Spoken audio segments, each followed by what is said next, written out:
Sourate 85, les constellations El-Buruj, pré-égériennes. Bismillahir-Rahmanir-Rahim. Au nom de Dieu, le très miséricordieux, le tout miséricordieux. Was-samaa'i dhatil buruj. Par le ciel aux constellations. Wal-yawmil maw'oud. Et par le jour promis. Wa shahidin wa mashhoud. Et par le témoin et ceux dont on témoigne. Qutila ashabul ukhdud. Périssent les gens du fossé. An-nari dhatil waqud. Au feu alimenté par le combustible. Idhum 'alayha qu'ud. Alors qu'ils étaient assis tout autour. Wa hum 'ala ma yaf'aluna bil mu'minina shuhud. Ils étaient ainsi témoins de ce qu'ils faisaient des croyants.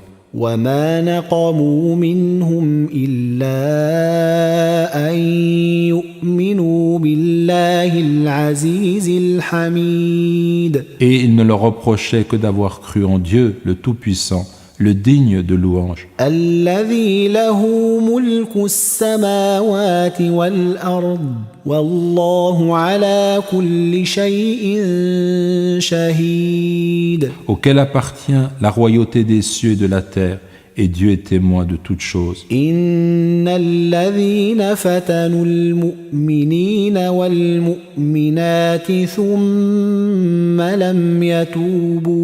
ثم لم يتوبوا فلهم عذاب جهنم ولهم عذاب الحريق.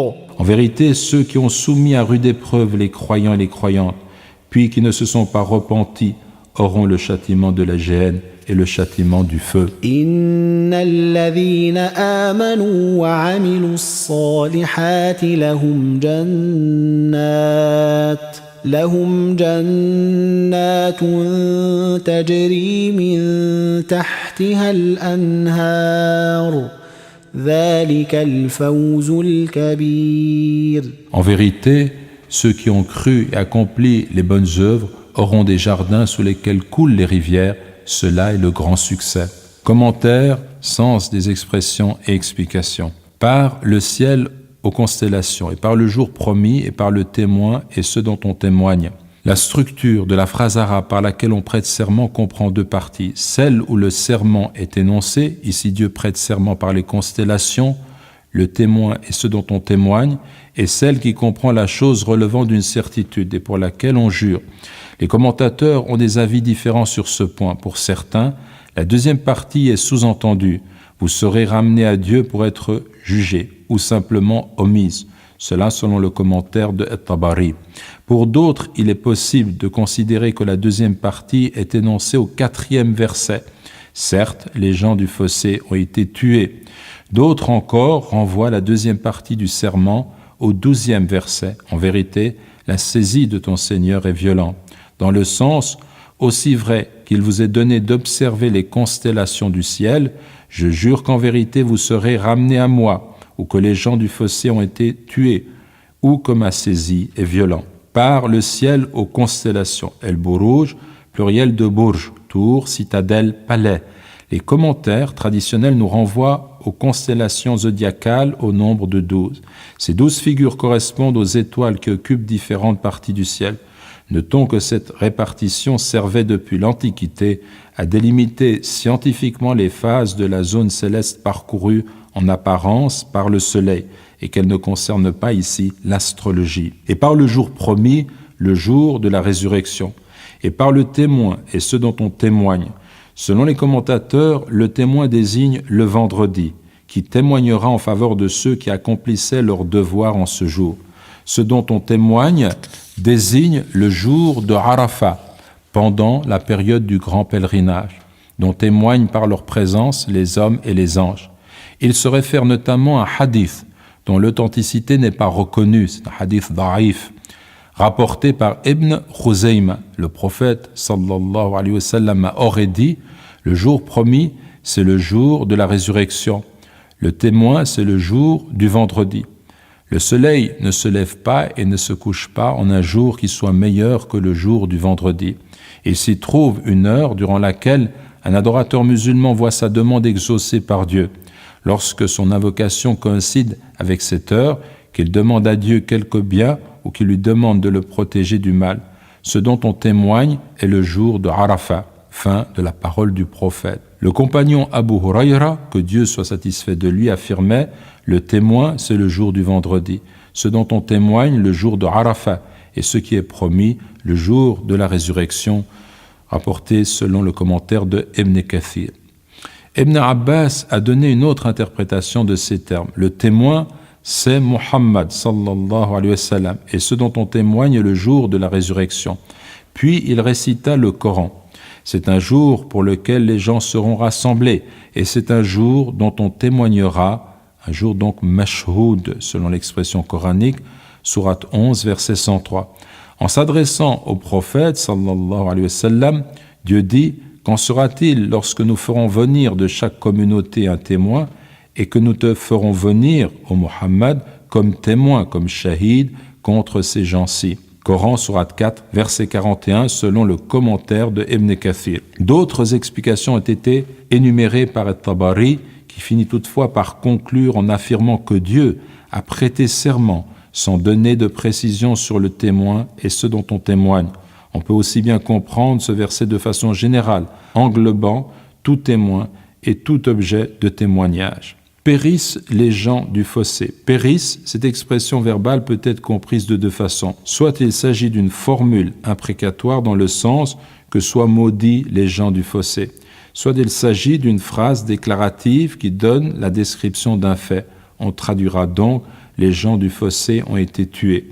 C'est avec ce dernier sens seulement que l'on peut considérer que ce verset constitue la deuxième partie du serment énoncé au début de la sourate. Les gens du fossé, Ukhdoud, au pluriel Akhadid, terme qui nous renvoie à un événement historique connu, la persécution que subirent au VIe siècle les chrétiens monothéistes de Najran, lieu situé au nord du Yémen, que le roi Dhunwas voulut contraindre à embrasser le judaïsme. Ceux qui refusèrent de renier leur foi furent jetés vivants dans une fosse où était disposé un immense bûcher. Leurs tortionnaires assistaient à leur supplice, assis autour du fossé.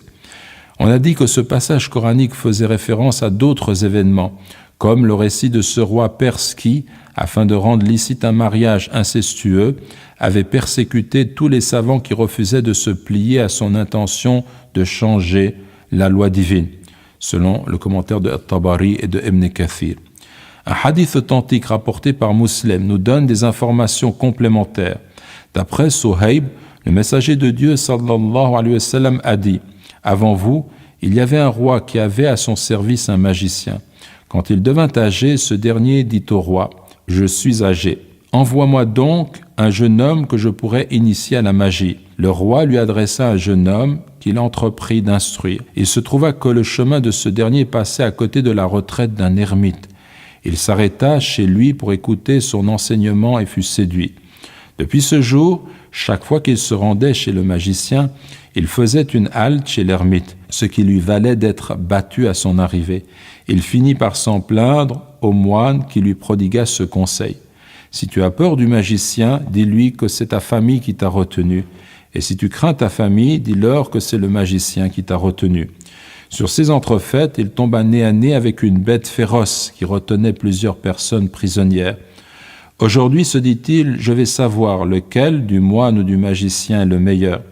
Il se saisit alors d'une pierre et dit « Ô grand Dieu, si c'est la cause de l'ermite qui a tes faveurs et non celle du magicien, fais périr cette bête pour que les gens puissent poursuivre leur chemin. » D'un jet de pierre, il tua net la bête et les gens purent s'en aller. Il s'en fut trouver le moine pour lui apprendre ce qui s'était passé. « Mon jeune fils, lui dit-il, il m'apparaît qu'à ce jour tu es devenu meilleur que moi-même. Je connais désormais le degré que tu as atteint. Tu vas bientôt être éprouvé. Si tel est le cas, n'indique ma retraite à personne. » Le jeune homme acquit bientôt la faculté de guérir le muet, le lépreux et d'apporter aux hommes le remède des autres maladies. Tant et si bien que l'un des familiers du roi, atteint de cécité, eut connaissance de la chose et vint le trouver muni de nombreux présents.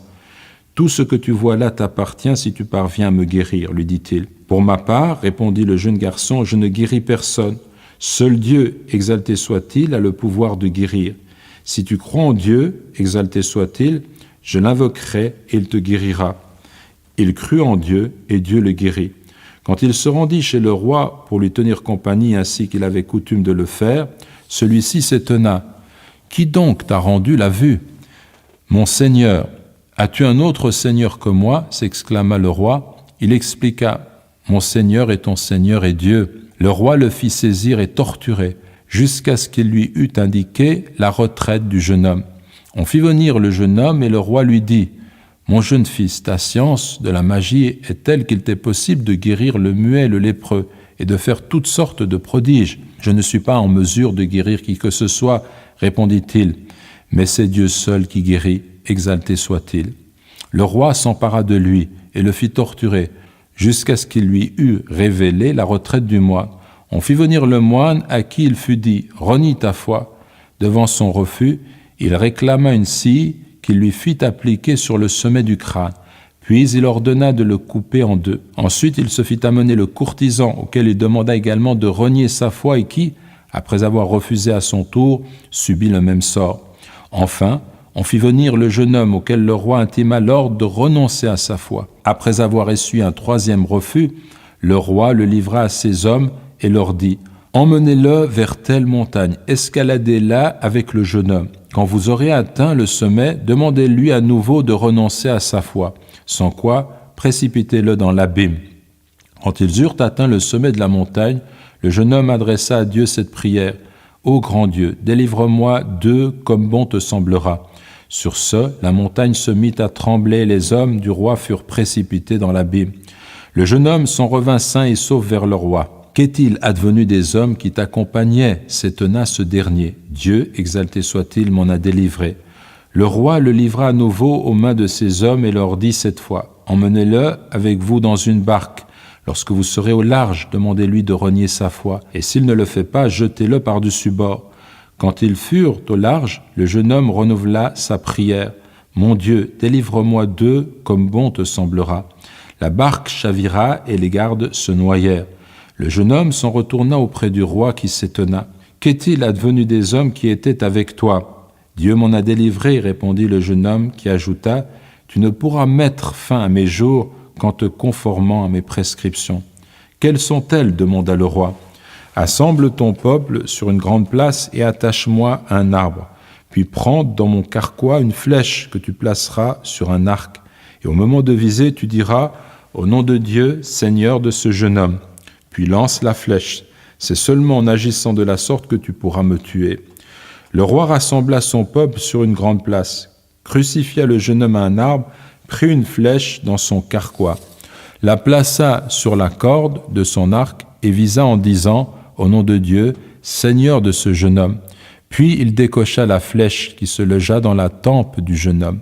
Ce dernier y porta sa main et mourut. La foule qui assistait au supplice s'écria alors « Nous avons foi en le Seigneur de ce jeune homme. » On alla alors trouver le roi. « Te rends-tu compte, ce que tu craignais s'est réalisé, ton peuple croit désormais en Dieu. » De dépit, le roi ordonna de creuser un fossé aux abords des chemins, ce qui fut réalisé.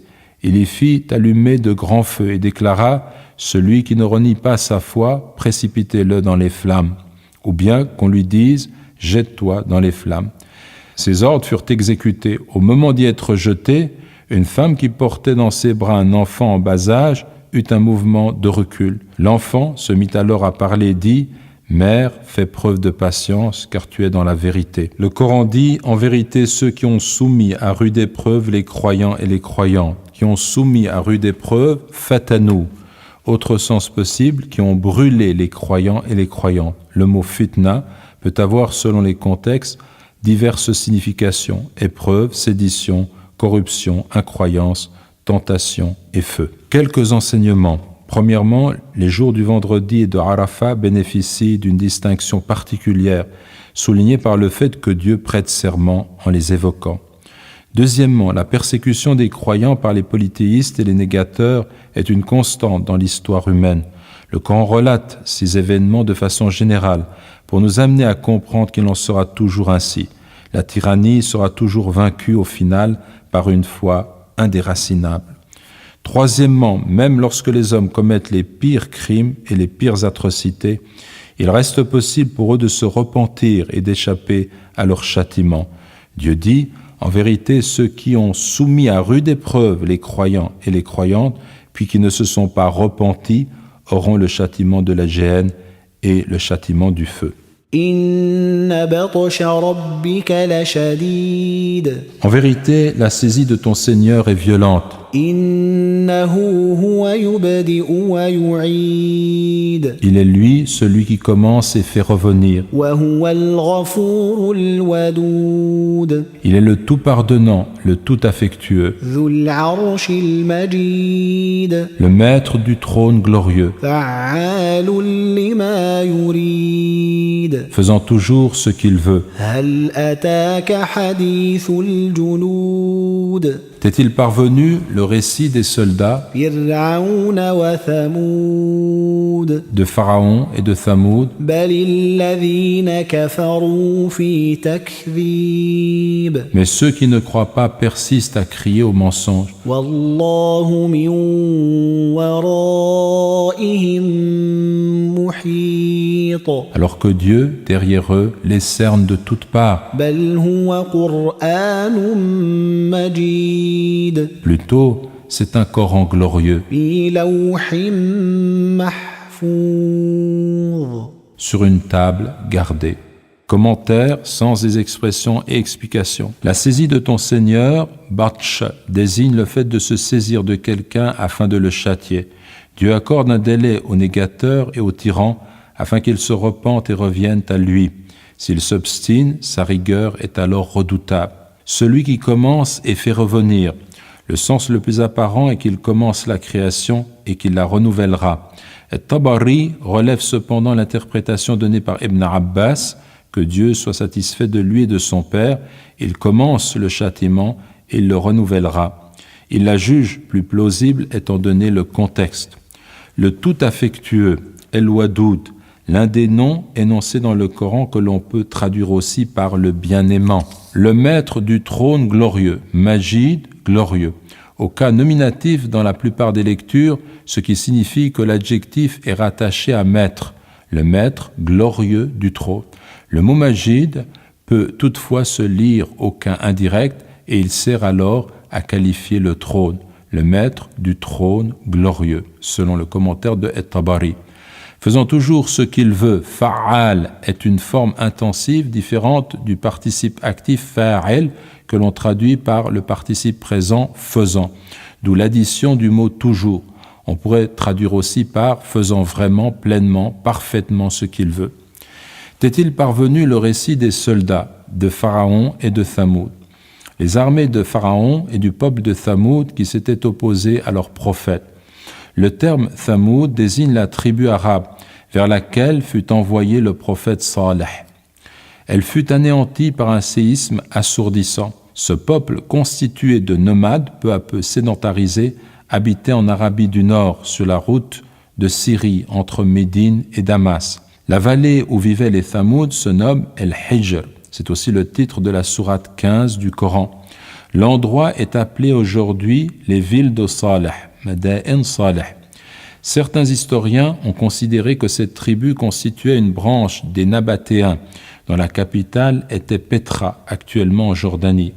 Les Nabatéens possédaient effectivement une colonie en Arabie. Ces habitations étaient connues pour leur architecture taillée dans le roc, dont il reste d'impressionnants vestiges. Mais tout comme Pharaon et son peuple idolâtre, cela ne les a pas préservés du châtiment divin. Rappelons que cette sourate est mécoise et qu'il n'était pas encore question de conflit armé entre les croyants et les polythéistes qui persécutaient le prophète Mohammed sallallahu alayhi wa sallam. L'expression soldat peut donc être comprise comme une allusion à des guerres futures. Mais ceux qui ne croient pas persistent à crier au mensonge. Malgré les récits qui leur sont parvenus, de peuples qui ont été anéantis avant eux, ils persistent à rejeter en bloc la révélation en traitant le prophète sallallahu alayhi wa sallam de menteur et le Coran de mensonge. Cela afin de ne pas se soumettre à la contrainte que représente la loi divine, préférant suivre leur passion. Alors que Dieu, derrière eux, les cerne de toutes parts, derrière eux, à leur insu, sans qu'ils puissent échapper à sa vigilance. Plutôt, c'est un Coran glorieux, une lecture sublime qui ne relève ni de la magie, ni de la poésie, comme d'aucuns le prétendent. Sur une table gardée. Lawh désigne la table qui se trouve au-dessus du 7e ciel et qui est protégée de telle sorte que les diables ne peuvent y avoir accès, selon le commentaire de El-Jalalayn. À noter que le terme mahfouz, gardé, est au cas indirect, ce qui signifie que c'est la table qui est gardée. Une lecture cependant, celle de Nafi', donne mahfouz au nominatif, ce qui signifie qu'il qualifie le mot Coran du verset précédent. On traduira selon cette lecture, c'est un Coran glorieux gardé sur une table. Quelques enseignements. Premièrement, l'imam Shafi'i expliquait que la science contenue dans le Coran se ramenait à la connaissance des noms et des attributs divins. On le voit clairement dans ce passage. Dieu s'y décrit comme manifestant la rigueur la plus terrible contre les tyrans et les négateurs. Mais il souligne également qu'il couvre les hommes de sa miséricorde, de son pardon et de sa douce affection lorsqu'ils se soumettent à lui et se conforment à sa volonté. Son savoir, par ailleurs, cerne toute chose. Deuxièmement, le Coran est une lecture sublime et inégalable. Rien ne saurait l'altérer ou le transformer. Troisièmement, il était rapporté que des hommes avaient rendu visite au calife Abu Bakr, alors qu'il était atteint de la maladie qui devait l'emporter. Ils lui suggérèrent de faire venir un médecin. Il déclara « Il m'a déjà vu ». Ils demandèrent « Que t'a-t-il dit ?» Abu Bakr répondit « Il m'a dit « Je fais toujours ce que je veux ». Et dans une version de ce récit, Abu Bakr, que Dieu soit satisfait de lui, a dit « Mais c'est le médecin qui m'a rendu malade ».